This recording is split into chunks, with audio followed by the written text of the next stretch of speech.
is the one that we did on ISIS, that's correct. Can you explain why there is a new report? No, actually I can't. Like I said, this one, the defendant's report looks like the one that was done in the old computer database system, which is, like I said, ISIS. And then the new one is the one that's Mark 43, which is a newer database that we just started using about 3 years ago. Do you know why, and if you don't, if you say you answered already, just say, you know, I can't further explain. Do you know why reports would be from 2013, September 9, 2013, would be rewritten 3 years ago, approximately 3 years ago? I object, Your Honor, to the characterization. Rewritten. I'll stand to that. Maybe you can rephrase it, Mr. Sue. Maybe you can ask him, does he know why the reports are different? But I think he's testified to that already. Sir, do you know why the reports are different? Don't guess, but if you do. No, I can't. Did you authorize the report that was made 3 years ago? Did I authorize the report that was made? Yeah, did you have any involvement Which one? with State's Exhibit number 1, the one that you're calling from 3 years ago? Yes, I did authorize that one. Why? Because that was part of the original one that was actually done. I thought the original one is Mr. Williams number 1 in red. Your Honor, I object to the characterization of D1 as the original one. The witness stated that it looks like one. Objection.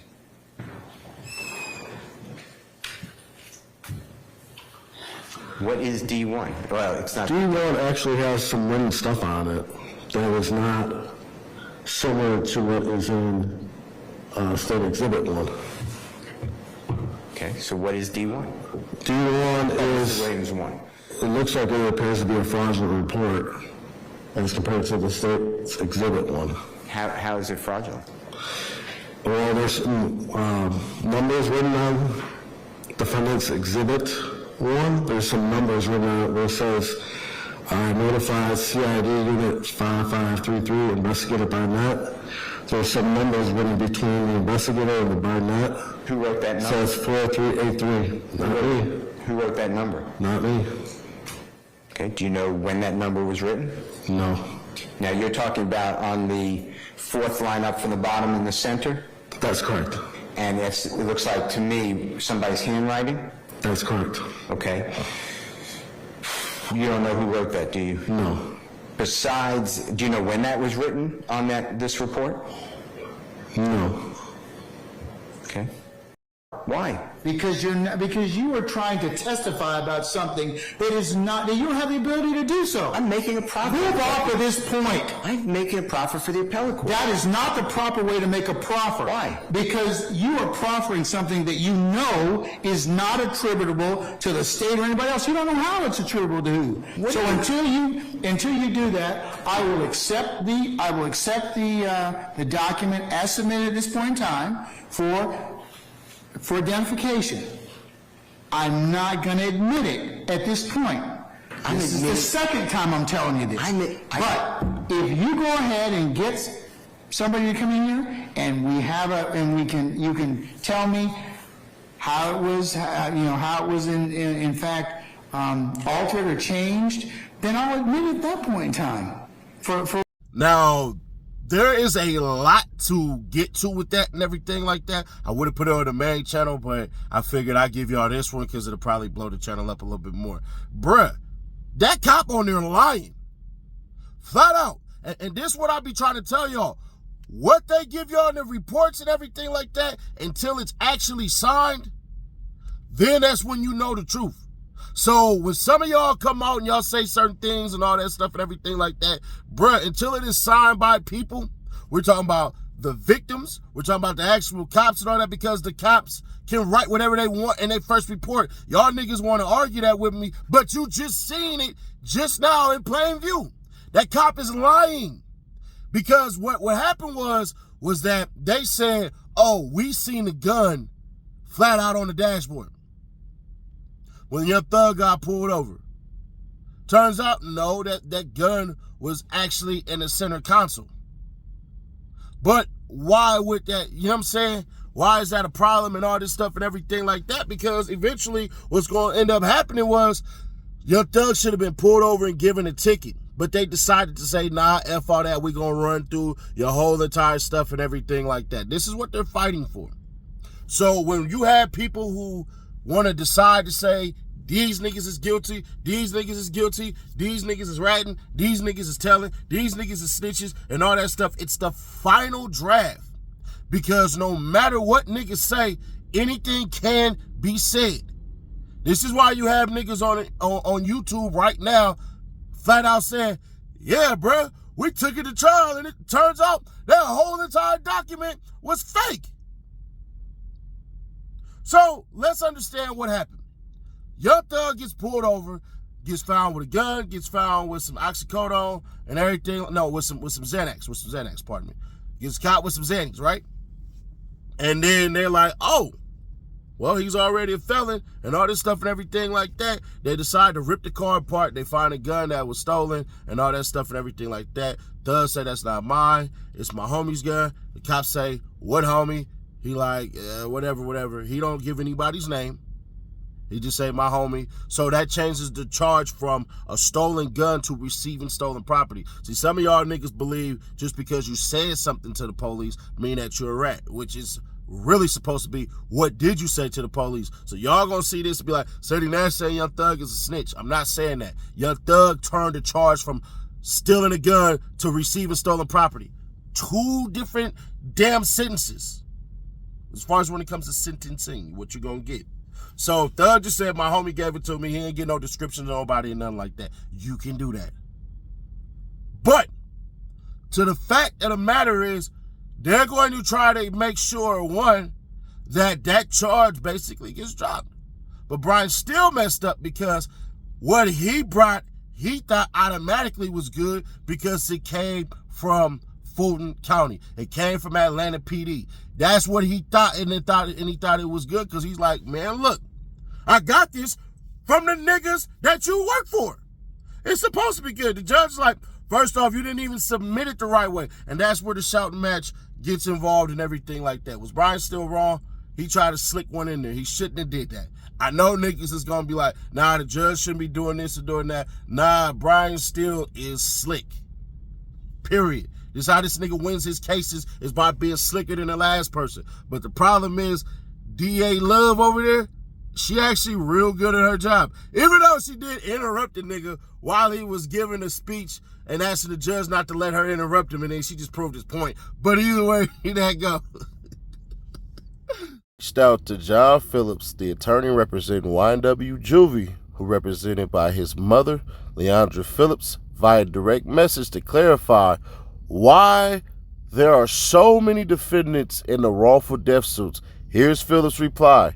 The short version is, there's a 2-year statute of limitations on wrongful death, so you have to name all possible defendants before then.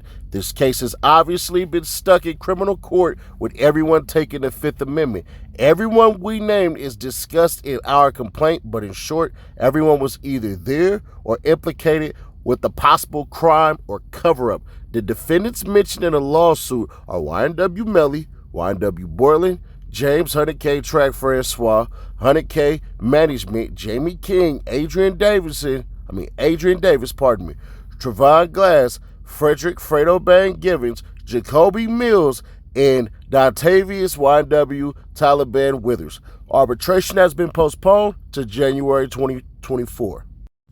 Dang, y'all remember, some of y'all don't, some of y'all will, but do y'all remember when I kept telling people stop talking about murders and all this stuff and everything with King Von, because you could be sued for wrongful death, and a lot of you morons decided to say, oh no, you can't, and all this stuff, and I'm like, absolutely, bro, your estate can be sued. Who's ever in control of your estate, if you die and you're making money as you are dead, and you're the reason why the person is dead, they can sue your estate, which means the controlling interest, which means whoever gets your money.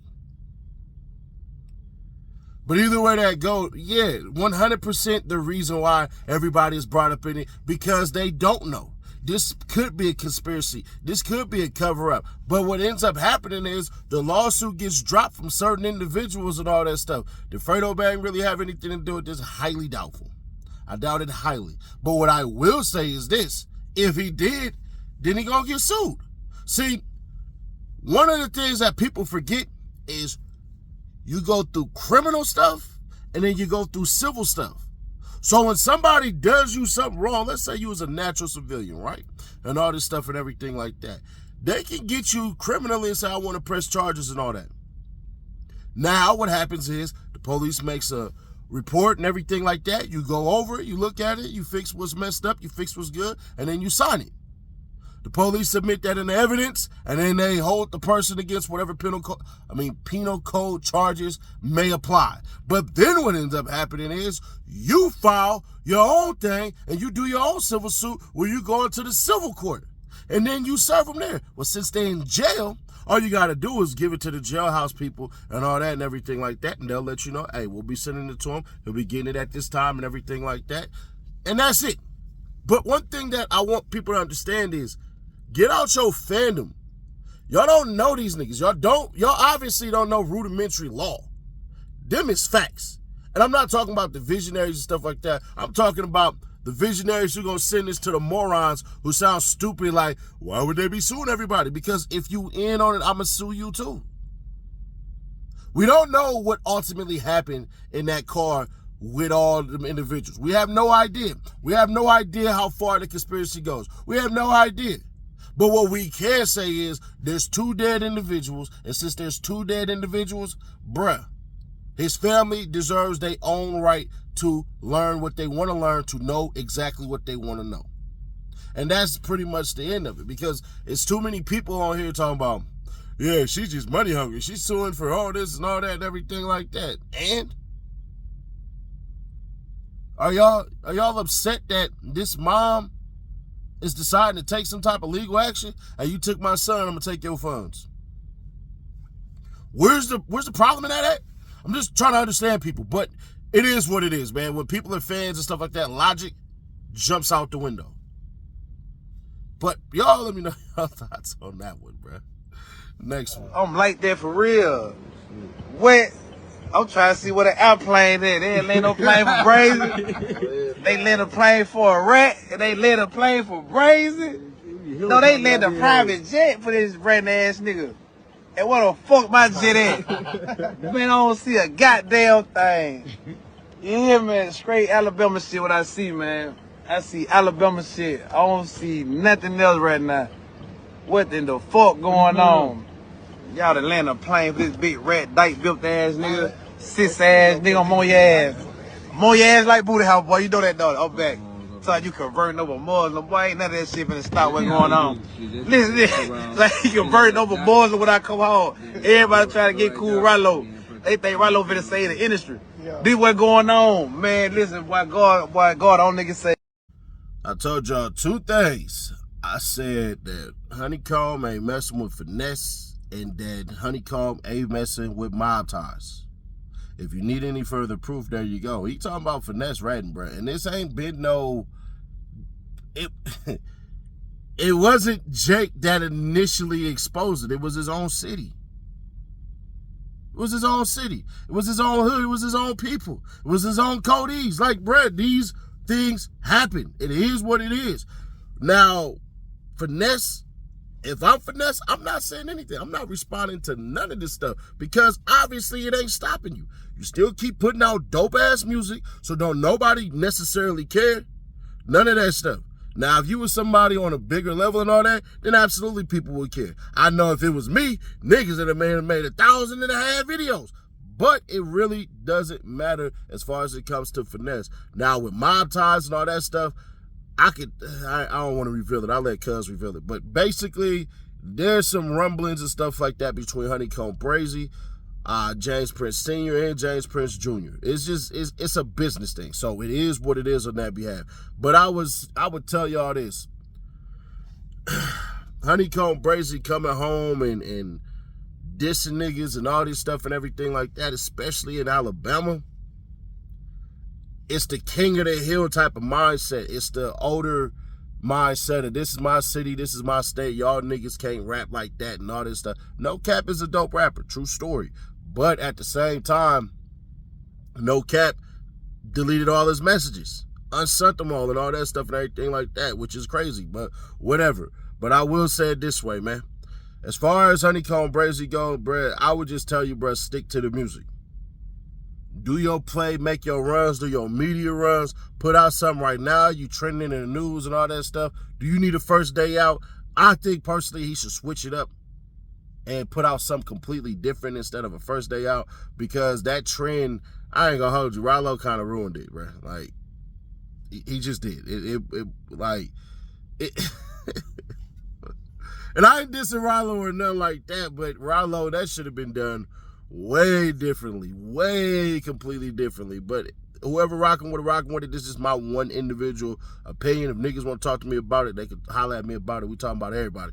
But nah, bruh, just get back to the music, man. People like HONEYKOMB Brazy, the rapper. I'm sorry. Outside of that and everything like that, HONEYKOMB Brazy, the person talking and all that and everything like that, they only like it in portions. So it is what it is on that part. But y'all, I don't know, man.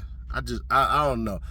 Are y'all even feeling this, like, nigga coming out dissing and all that, going against his label mate and all that? Granted, it's, you know, it is what it is. He feels some type of way about it, you know, feel like he helped put the nigga on and some more stuff and all that. But are y'all feeling this? Is truly the question.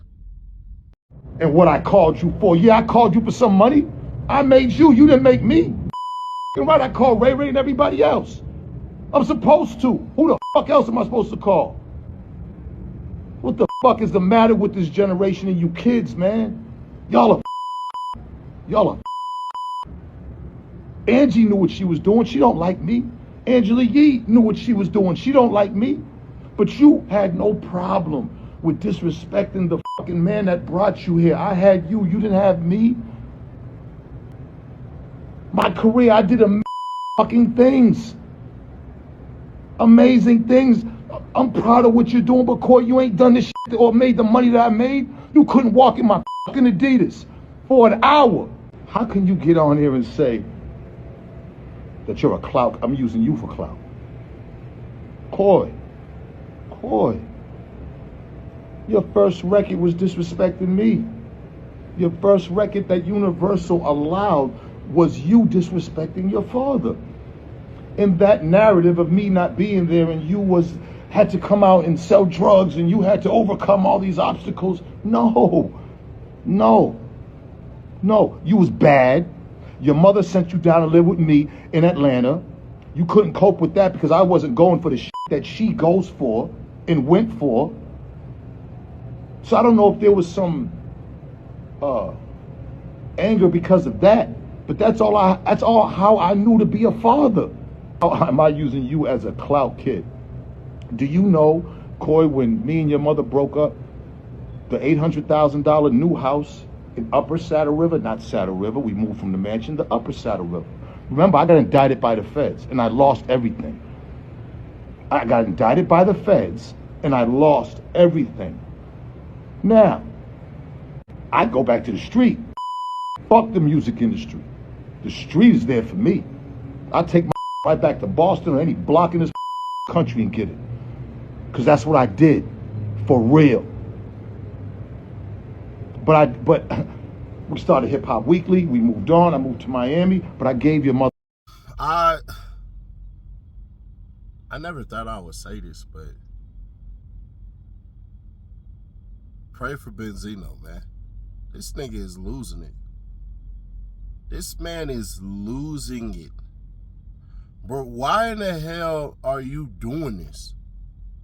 Your daughter does not owe you any money. You did not make your daughter's career. I'm sorry. We know her from being Trippie Redd's girl to her putting out some songs on TikTok to her catching up and everything like that. You had nothing to do with that. Now, if you want to dispute what she said and stuff like that, I understand that part. If my daughter ever came out and said I was selling drugs, we was living bad and all that, yeah, right, you out your damn mind. What block was you standing on? What drugs was you pushing? That type of stuff. You know what I'm saying? Nobody believes Coi Leray was a drug dealer at all.